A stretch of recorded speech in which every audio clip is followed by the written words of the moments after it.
Hello and welcome back to your one-stop shop for all things CU sports. Yes, that's right, it's BuffSports Live. I hope you are as excited for homecoming week as we are. Yes, and we have so much to cover on top of football, including the cross-country championships, basketball's official start, and the disappointing end to the soccer season. And while former Buffs were inducted into the Hall of Fame last night, we have a future Hall of Famer who is well on his way. Home.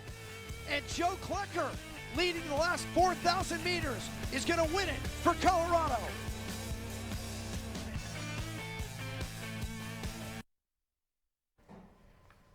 What a great race for Joe Klecker. He won the 8-kilometer race for the first time in his career. Klecker is the first Buff to win an individual title in the Pac-12. It took a little more than 23 minutes to run the 8-kilometer, a whole 3 seconds faster than the second-place runner. Because of his performance at the race, he's been named the USTFCCA Athlete of the Week and the Pac-12 Athlete of the Year. Wow, incredible. Speaking of cross country, what a week for our Buff runners. The men's team took first place in the Pac-12 championship. The women's team also had a great showing, taking fourth place. And you heard about Joe Klecker earlier in the show on the men's side. And while the women were led by Sage Herda, who broke 20 minutes for her 6K race. So the Buffs were named to the all Pac-12 teams. Overall, this sums up the fantastic season that the cross-country teams have had this year. But really, they're so good every year. I mean, they've been just so good for so long. Coach Mark Wetmore's trophy case has got to be in its own room. Well, he added another to it this week. Head coach Mark Wetmore was named the Pac-12 Men's Head Coach of the Year for his amazing coaching.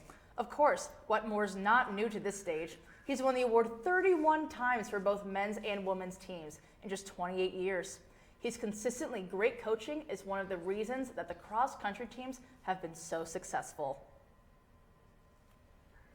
That's not all for the cross-country teams. Keshawn Harrison has been named the Pac-12 Freshman of the Year. Harrison finished the Pac-12 championships as the highest finishing freshman. He was 7th overall in the race. And the last time a Buff got that award was John Dressel in 2015. Moving on to football, Colorado's slow start on Saturday led to their downfall as UCLA jumped to a 17-0 first quarter lead. The Buffaloes never recovered and lost 31-14 at the Rose Bowl. CU's 5th straight loss dropped the Buffs to 1-5 in Pac-12 play and 3-6 overall. Colorado's offense struggled for most of the night, playing without starting running back Alex Fontenot. The Buffs finished with just 88 yards rushing, led by freshman Jaron Mangum's 77 yards on 17 carries. Colorado had a chance to make a comeback in the third quarter following Carson Wells' interception. But the Buffs missed a field goal and UCLA drove touchdown just, to finish the game. The football team will play Stanford this week, hoping to get a win here at CU for the first time since they played the Nebraska team, and that is way too long. Mel Tucker said there's been an internal reflection since the last game. Looking at our last game, I have to ask myself, how can we grow? What did we do right, and how can we get better? What direction are we going in? And so I saw some very, very positive things from a lot of guys, and we're going to build on those, obviously.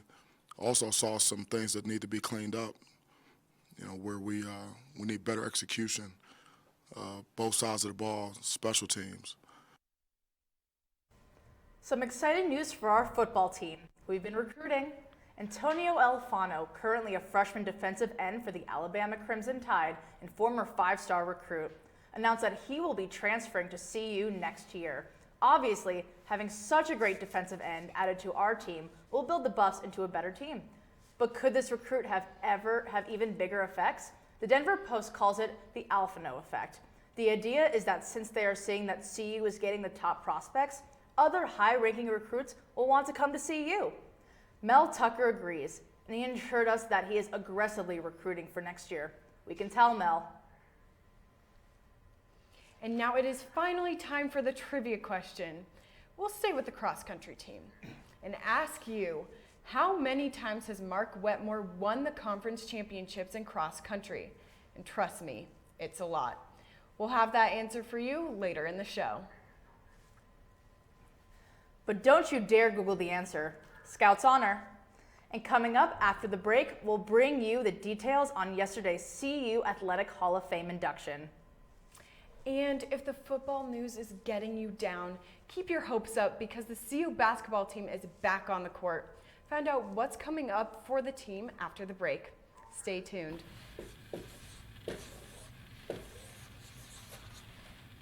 An artist, I'm not, but I am the voice of the Buffs, Mark Johnson, and you're watching BuffSports Live. Please record in Mike and Q Talent in 5, 4, 3, 2, 1.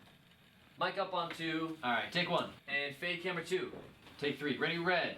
Roll red. Take cam 1. Take red. Take it. Come on, roll red. Let's go. Alright. Hey, what are you doing? I'm just calling the show. There's no show.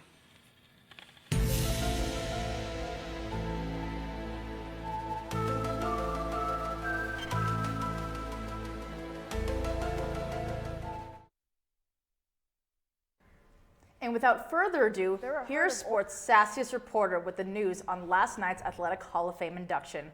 Jessica Chaw has the scoop. Take it away. There were a herd of old people reported to be on campus yesterday night, and it wasn't even for religious reasons or a weekly bridge club meeting. It turns out CU has officially inducted its 15th class of Hall of Famers for CU Athletics held in a ceremony last night. Apparently, the event was sold out and more popular than last year's as fellow inductees took up every freaking spot. Good to see that there's so much solidarity between old people, eh? Am I right, Steve? Am I right? Mark Johnson was serving as MC, what a surprise, and introduced a lot of important people like Paxton Smith, CU Student Athlete Advisory Committee President, and Kimberly Orr, who just came back from China with the men's basketball team to talk to all 300 old people in attendance. Some of the biggest and most notable old people selected this year has been Gary Barnett, former CU Buffs football coach, Jerry Behringer-Simpson, a remarkable cross-country and track lead, and Brian Cabral, known to be the longest tenured assistant coach in CU athletic history. God, I can't wait to be in the Athletic Hall of Fame too, in the future, even though I don't play any sports. But anyway, each of these absolute legendary old people were met with standing ovations as they gave a mini acceptance speech and were given individual tiny bronze buffalo statues honoring their induction, and that's so cute. My heart hurts. Apparently, one of our show's producers, Sarah Baines, has good old Gary Barnett's phone number, so that's like almost being famous, right? Why does she have his number? I don't know, but you shouldn't question good things, right? Gary, I know you're watching. Want to be a guest on BuffSports Live? Boy, I have been waiting for so long to see that bald head pacing up and down the court again. And that's right, I'm talking about Tad Boyle. The men's basketball played their final exhibition game in China against the Tsinghua University, and it was not even close. The Buffs won this game 109-42 with the players spreading the wealth. Nobody scored more than 12 points. Tad Boyle said he was impressed with his team because they had no scouting report, no preparation on this team, and they didn't even know the opposing players' names. And that happened because of a last-minute switch by the Federation of University Sports in China. But in the end, it clearly didn't really matter for the Buffs. There's more China basketball coming your way tonight. This time, the Buffs will be playing Arizona State University in China. It's part of the annual Pac-12 game in China. That game will be the first game of the season for both teams. And even though they're in the same conference, it counts as a non-conference game. CU and ASU played twice last season. They split the series. Both teams won on their home courts. The last time they played on a neutral court was in the Pac-12 tournament in Vegas in 2018. The Buffs won that game 97-85. By now you know the name. Now the country is starting to recognize how good he is. McKinley Wright has been named to the Naismith and Wooden watch lists. The Citizen Naismith Men's Trophy is given to the best college basketball player every year. And the John R. Wooden Award is one of the most prestigious awards a college basketball player can achieve. McKinley Wright is just the 4th Buff on the Naismith Award watch list and the 9th player at CU to be on the Wooden Award watch list. The women's basketball team was also back on the court last week. It was their exhibition game against Regis University. The Buffs won easily, and they should have. Regis is a Division II school in the Rocky Mountain Athletic Conference. The leading scorer for Colorado was Jalen Sherrod. She's a freshman guard from Birmingham, Alabama. After the Buffs lost Kennedy Leonard and Alexis Robinson for this season, they'll need her to step up once the regular season starts. After a brutal 10-game losing streak, the Buffs volleyball team finally took care of business last Friday night against Arizona, winning 3-2. Freshman Alyssa Alcantara led the game with 22 kills, and redshirt sophomore Megan Hart had 14 kills, 6 blocks, and 2 aces. This was a big win for the Buffs to get back on track and be in contention for the Pac-12 conference. Here's a happy Jessie Mahoney after the game. Well, a little monkey off our back, so happy to get the win. I thought we started the match out really strong, serving and passing really well.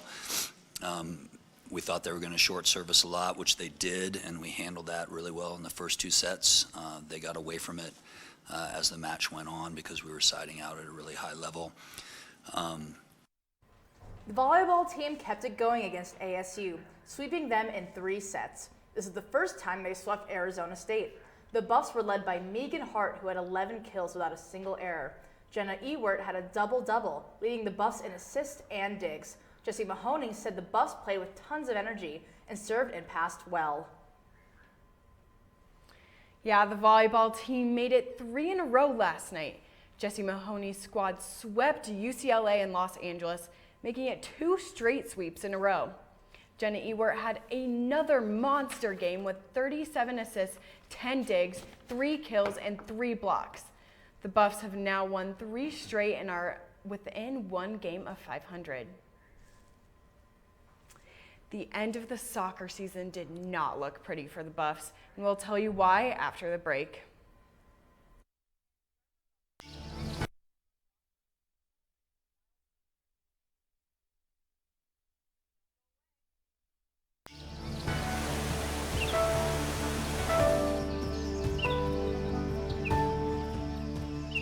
They were nervous and inexperienced, as new faces looking to achieve greatness. As the years went on, they grew confident in their abilities. Maybe. Yes, sir!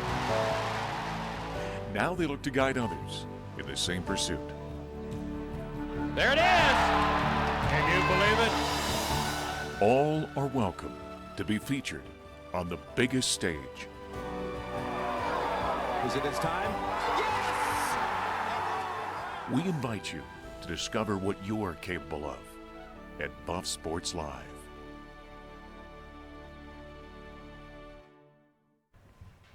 After a big 1-0 win for the CU Buffs girls soccer team over number 21 ranked Washington Huskies on the road in Seattle, the Buffs traveled to Pullman to play Washington State.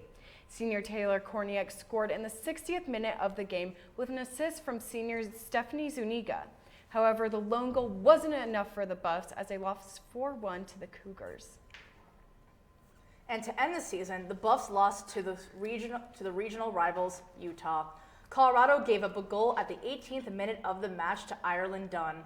The Utes outnumbered the Buffs in shots 16-6. Danny Sanchez said the Buffs didn't create enough offense for themselves to win this game. That loss against Utah was the 3rd straight loss for the Buffaloes to end the season. With the loss, Colorado fell to 11-7-2 on the season and just 3-6-2 in the Pac-12. It was an up and down season for the Buffs, who won 6 straight, including a few quality wins against the NCAA teams. The 6 losses during the Pac-12 schedule might not be enough to get the Buffs into the NCAA tournament. We'll find out if they make it during the selection show on Monday. Shifting over to the NFL, we have to acknowledge our pro Buff, Philip Lindsay. Last Sunday, the Broncos beat the Cleveland Browns, but that was not the most exciting development of the game. Lindsey has surpassed the 2,000 rush yard mark. This makes him the 5th running back in Broncos history to reach the milestone in just 24 games or less.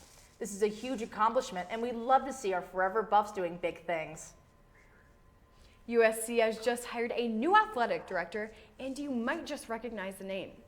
It's Mike Bone, who was the athletic director here in Boulder in the early 2000s. Bone hired Mike McIntyre and Danny Sanchez and famously fired Gary Barnett. Bone's got a lot on his plate at USC. He has to reform the football program and make huge changes after USC has been caught up in the college basketball and the admissions cheating scandals. Mike Bone is a Boulder, Colorado native, just like me. I know you guys are antsy, but don't worry. We'll bring you the answer to the long-awaited trivia question after the break. I don't know, Sarah. I mean, the answer to the trivia question is exciting, but not nearly as exciting as the spiciest segment of the show. You mean Jessica's Buff banner? Oh, you mean rapid fire. Rapid fire and more after the break. Selfless service is the principle that guides Army National Guard soldiers to be ready whenever disaster strikes. They have a stake in the well-being of the neighborhoods where they live and work. They train part-time to be ready to serve at all times. Selfless service. It's what inspires the men and women of the Army National Guard to be part of something greater than themselves. Visit NationalGuard.com to learn more.